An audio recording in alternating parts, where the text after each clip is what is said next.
ছাত্রলীগ আবার ভয়ঙ্কর রূপে ফিরবে।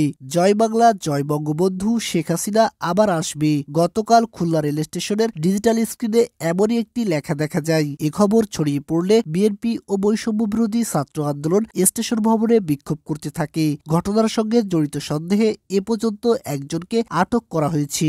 আজ দুপুরে এ ঘটনার তদন্তে পশ্চিম জোনের রেলের ঊর্ধ্বতন কর্মকর্তারা খুলনা এসেছেন।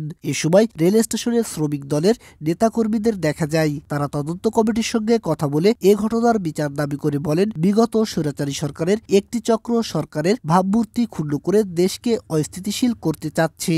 যারা এ ঘটনার সঙ্গে জড়িত তাদের আইনের আওতায় এনে বহিষ্কার করতে হবে। বিগত আমলে স্বৈরাচার যে প্রেতাত্মা বাহিনী রেখে গেছে, তারা এই সরকারকে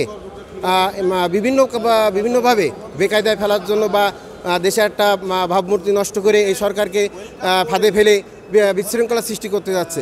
রেলওয়ের ভাবমূর্তি ক্ষুণ্ণ করার জন্যে এবং এই সরকারকে বিপদগামী করার জন্যে এই একটি চক্র দীর্ঘদিন ধরে অস্থিতিশীল পরিবেশ তৈরি করছে।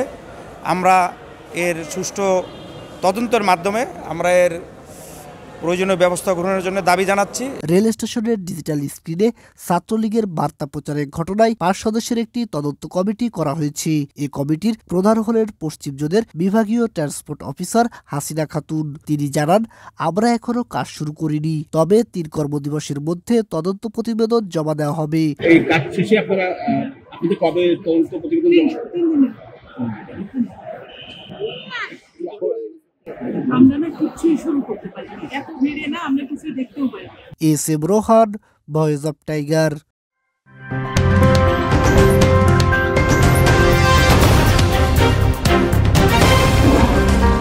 Voice of Tiger.